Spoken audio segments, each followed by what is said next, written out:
Vous écoutez le podcast Devenir écrivain avec Johanna Vogel, épisode 44.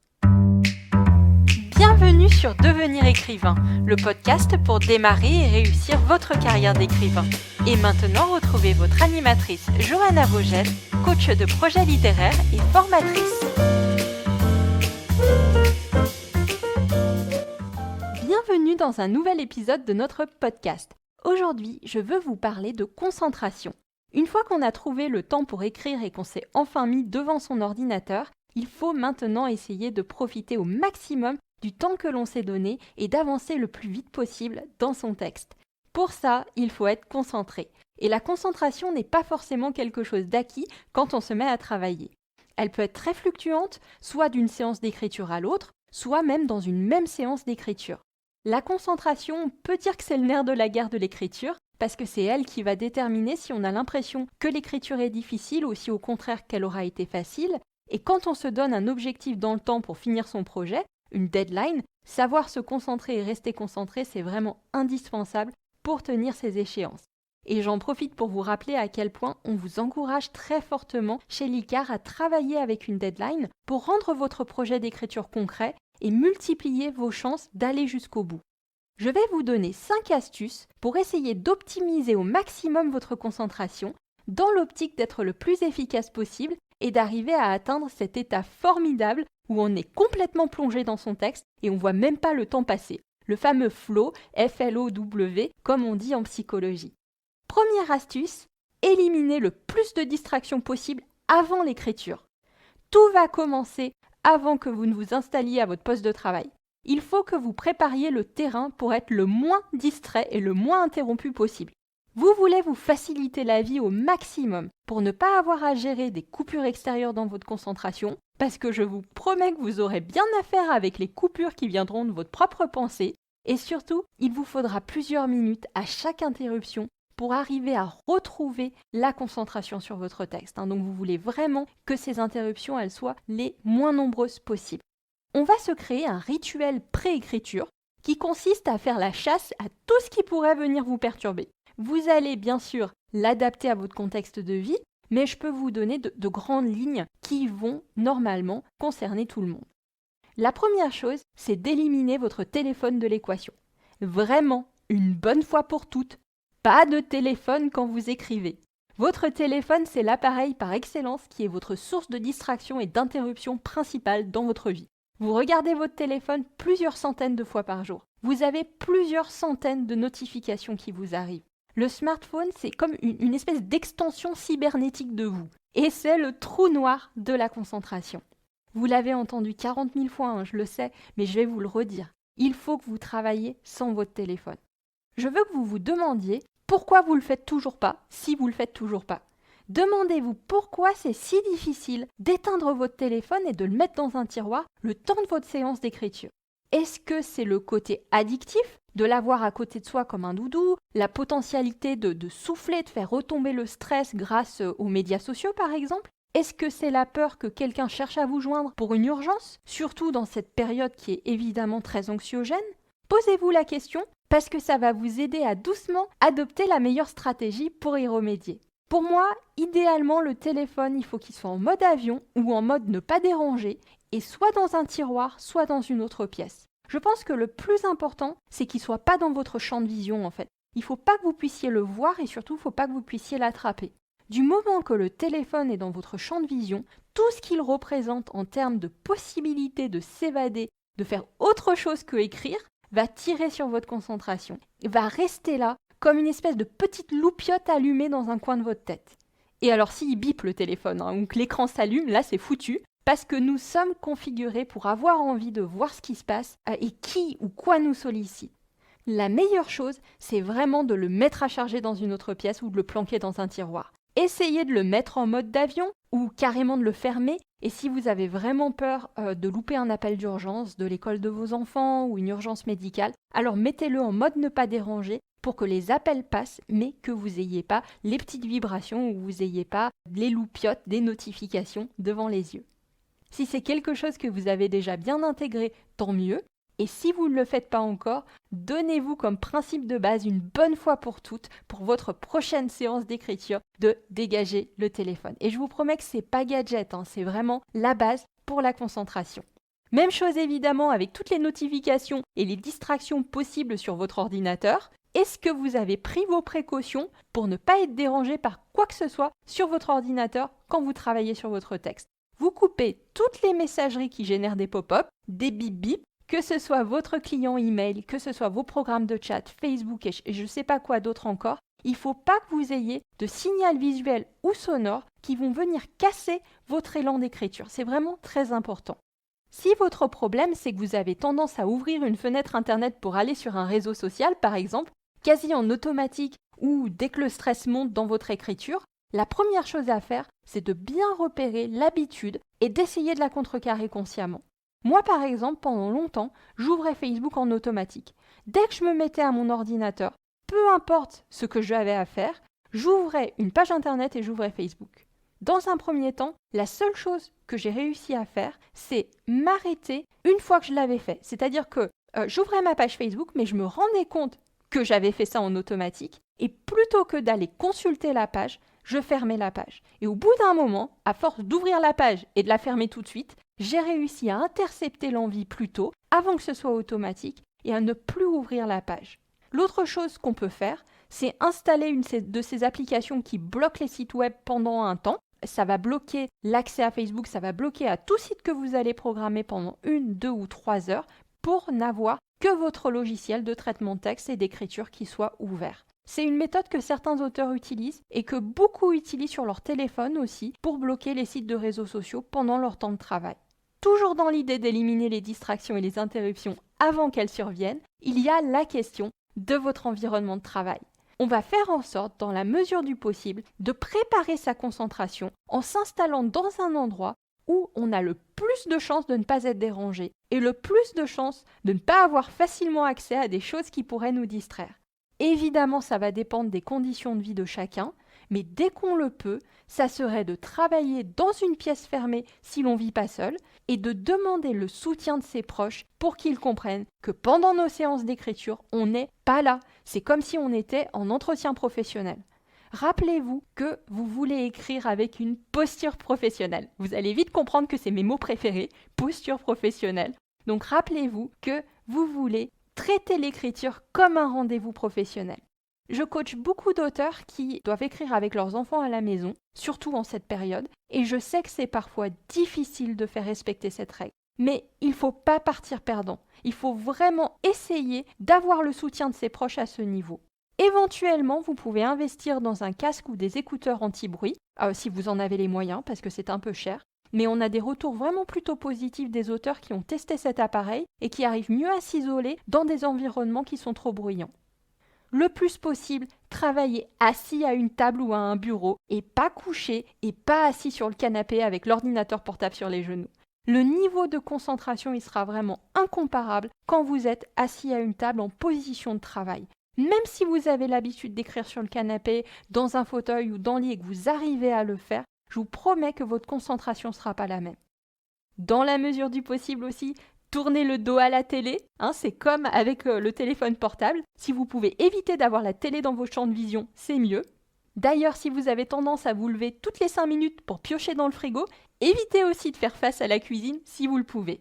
La prochaine fois que vous avez du mal à vous concentrer, relevez toutes les choses qui accaparent votre attention pour voir si vous pourriez pas en éliminer certaines avant de commencer la prochaine fois, ou si carrément, peut-être, vous pourriez changer d'emplacement pour écrire dans un endroit qui vous apportera plus de confort et de concentration. Deuxième astuce pour être plus concentré pendant l'écriture, décharger son esprit des problèmes. Notre cerveau, c'est comme un processeur informatique. Il va traiter des données toute la journée et il amène très fréquemment au sommet de notre conscience toutes les tâches qu'on n'a pas fini de traiter, toutes les tâches, tous les problèmes qu'on doit encore résoudre. Il nous soumet tous nos projets incomplets ou irrésolus pour nous encourager à les terminer à ce qu'on appelle refermer la boucle. Tant qu'on n'a pas refermé la boucle en passant à l'action, il nous rappelle la chose et généralement, il va nous la rappeler juste au moment où on voulait se concentrer sur quelque chose d'important pour nous, comme par exemple d'écrire son chapitre du jour. La parade dans ces cas-là, quand notre cerveau vagabonde vers le futur ou vers les choses à finir pour notre travail salarié par exemple, ou des choses à pas oublier pour le repas de ses enfants, c'est de sortir de notre tête toutes ces choses qu'on a à faire ou qu'on voudrait faire et de les mettre sur le papier. Vous dites à votre cerveau, ne t'inquiète pas, je vais pas oublier, je vais vraiment traiter ça plus tard, mais juste pas maintenant. Comme vous n'avez pas votre téléphone avec vous pour noter sur votre appli de prise de notes, gardez toujours un carnet et un stylo sur votre bureau, à proximité, à côté de votre ordinateur, pour noter à chaque fois qu'une idée survient qui n'a rien à voir avec votre roman. Ne vous laissez pas polluer par tout ce qui vous pèse dans la tête pendant votre séance d'écriture. Alors là, c'est un conseil pour tout moment de la journée en fait. Apprenez-vous à ne pas compter que sur votre mémoire. Prenez un cahier, un stylo ou ayez votre appli de prise de notes avec vous et notez quand une idée survient au cours de la journée parce que sinon vous risquez d'avoir votre cerveau qui va revenir dessus à un moment qui n'est pas opportun pour vous. Soit quand vous essayez de vous concentrer sur autre chose, soit quand vous allez essayer d'aller dormir le soir. Je sais pas vous, mais moi c'est souvent les moments où j'ai le cerveau qui commence à carburer. Un des risques par contre pendant votre séance d'écriture, c'est que votre cerveau vous donne envie de faire votre to-do list de la semaine plutôt que d'écrire. Si ça vous arrive, que vous avez l'impression de passer plus de temps à noter des trucs sur votre carnet de notes qu'à taper sur votre ordinateur, j'ai quelques astuces là aussi. La première, c'est de vraiment envisager de faire ce travail de capture de toutes vos tâches en cours sur le papier au moins une fois par semaine. Si possible, au tout début de votre semaine, moi j'encourage le lundi matin. Si vous avez l'envie de faire ce travail de to-do list au moment où vous avez à vous concentrer sur autre chose, c'est peut-être pas juste de la procrastination. C'est peut-être votre cerveau qui vous dit que ce serait bien de faire ça, de faire cet exercice, de faire le point sur ce que vous avez à faire pour avoir plus de clarté et être plus détendu. La deuxième astuce, mais j'en parlerai un peu plus longuement à la fin de cet épisode, c'est de ramener votre attention à chaque fois consciemment sur votre écriture en cours. Et pour ça, je trouve que ce qui marche bien, c'est de se redire à haute voix l'objectif de sa séance d'écriture. Qu'est-ce que j'essaye de faire là? Où est-ce que j'en suis dans l'intrigue? Que dois-je faire ressentir à mon personnage? Il ne faut pas hésiter à se parler à soi-même, à vocaliser à haute voix. C'est vraiment important pour activer la réflexion. Ce qui m'amène à l'astuce numéro 3, se donner des plages horaires et un objectif d'écriture. Si on veut être le plus concentré possible, il faut penser ces séances d'écriture en mode projet. On ne va pas simplement s'asseoir pour écrire, on va accomplir une tâche de notre projet, écriture de notre roman. Cette tâche, ça peut être écrire le chapitre 12, écrire de 1000 mots. Généralement, on se fixe un objectif soit de chapitre ou de nombre de mots, mais ça peut être une scène spécifique aussi. Ou quand on est dans le travail préparatoire, ça serait faire la fiche de tel ou tel personnage. Ou si on est à la phase des corrections, relire le chapitre 1 à 3 par exemple. Quand on se donne une mission, une tâche à accomplir précise, on va pouvoir mesurer le résultat. Et du coup, ça sera beaucoup plus facile de se concentrer. Et on va rajouter un deuxième facteur projet, c'est l'attribution d'un créneau horaire. On ne va pas simplement se donner 2000 mots à écrire ce vendredi, on va se donner 2 heures de 17h à 19h pour écrire ces 2000 mots. On va contraindre son temps pour mettre une sonnette d'alarme interne sur sa concentration et sur son attention. On sait qu'on a une fenêtre de temps limitée, ce qui va créer un sentiment d'urgence qui va nous aider à ramener notre attention plus rapidement sur la tâche en cours quand notre esprit va vagabonder. Parce que si on limite la tâche dans le temps, on indique à notre cerveau que là maintenant, c'est le temps du travail. Tout à l'heure, ce sera le temps des distractions, mais pas maintenant. On l'habitue à compartimenter en fait notre cerveau. J'encourage les auteurs à travailler avec un timer d'ailleurs, pour qu'ils aient un repère sur leur productivité dans un temps donné, mais aussi pour qu'ils intensifient ce sentiment d'urgence dans leur cerveau. Ce qui ne veut pas dire évidemment qu'ils ne peuvent pas continuer à écrire au-delà du temps imparti s'ils n'ont rien prévu d'autre et qu'ils sont sur leur lancée. Mais c'est important de se donner ce créneau horaire pour aiguiser sa concentration et vraiment essayer d'atteindre son objectif d'écriture dans le temps contraint. Il n'y aura pas de punition si on n'y arrive pas, on va pas se culpabiliser et se dire qu'on est un auteur tout pourri, mais on va analyser si c'est un problème de concentration ou si tout simplement ce n'est pas encore notre rythme, ce qui va nous permettre d'envisager des solutions pour augmenter notre productivité. Tout ça, c'est ce que j'appelle écrire intentionnellement. Je sais ce que je dois écrire, pendant combien de temps, et en étant le plus concentré possible sur mon texte. 4e astuce, faciliter l'écriture en préparant le squelette de son chapitre. Notre cerveau, il est très doué pour suivre des instructions. Il n'y a rien de plus reposant et de plus simple pour notre concentration que de ne pas avoir à prendre de décision sur le moment et d'être dans la simple exécution de consignes. C'est ce qu'on va essayer de recréer pendant notre séance d'écriture. Ce qu'on va faire, c'est employer la technique de productivité de Fleur Anna, celle qu'elle vous a décrite dans l'épisode 28, 5 conseils pour améliorer sa productivité. Il s'agit d'utiliser les 10 premières minutes de chaque séance d'écriture pour faire le plan, le squelette, l'architecture de la scène ou du chapitre que l'on va écrire ce jour-là. On va faire le point sur là où on en est dans l'action, là où en sont nos personnages et là où on souhaite les amener à la fin du chapitre, que ce soit dans l'espace, dans le temps ou aussi dans leur évolution psychologique. Et on va noter toutes les étapes, toutes les actions qui doivent se passer pour aller de ce point A à ce point Z. Si bien qu'on n'a plus qu'à suivre ce plan quand on se met à écrire. Alors, il ne s'agit pas d'écrire 2 fois la scène, On ne rédige pas des paragraphes quand on fait son plan. On se fait juste une liste de petites phrases ou de mots-clés par exemple. Mais en étant assez précis pour ne jamais avoir à se demander qu'est-ce qui va se passer ensuite. Évidemment que l'on pourra faire des modifications, c'est jamais parce qu'on suit un plan qu'on fiche son écriture, mais dans tous les cas, cette méthode de travail, j'ai trouvé qu'elle est particulièrement efficace pour garder sa concentration. Parce qu'on n'est plus dans la recherche de qu'est-ce qui va se passer ensuite, mais comment je mets en scène ce que j'ai décidé qui allait se passer. Être dans le suivi de consignes en quelque sorte permet de mieux focaliser son attention et plus longtemps. On facilite l'écriture, donc on enlève de la résistance. Et ma dernière astuce, c'est justement de prévoir de la résistance de notre part. Je vais vous donner 2 chiffres. Notre cerveau, il génère plus de 60 000 pensées par jour. Et notre esprit, il vagabonde environ 47% du temps. Alors oui, avant d'atteindre notre état de concentration maximale, celui où on est déconnecté de tout et il n'y a plus rien que notre écriture qui occupe notre attention, mon fameux flow, on va avoir tout un tas d'épisodes de déconcentration. Et mon conseil, qui est certes de bon sens, mais qui vaut le coup d'être répété, c'est de persévérer. À chaque fois que vous vous rendez compte que votre conscience vous échappe, ramenez-la gentiment à votre texte. Ramenez gentiment votre attention à votre texte. Surtout, pas de culpabilité, pas de frustration. C'est normal, il n'y a pas de problème à se retrouver perdu dans ses pensées. Il faut juste s'apprendre à s'en rendre compte de plus en plus vite et à ramener notre attention sur notre texte à chaque fois. Il y aura toujours une part de résistance dans notre cerveau. Tout simplement parce qu'écrire, c'est difficile. L'écriture, c'est dur. Mais je vous promets que si déjà à chaque fois que vous vous surprenez en train de vous perdre dans vos pensées, vous faites l'effort conscient de ramener votre attention à ce que vous faites, vous allez constater très vite de gros progrès sur votre concentration. Je ne sais pas si certains d'entre vous pratiquent la méditation, mais si ce n'est pas le cas, en fait c'est exactement ce même principe qu'on vous fait faire au départ en méditation. Vous fermez les yeux, vous respirez et vous essayez de garder votre attention sur votre respiration.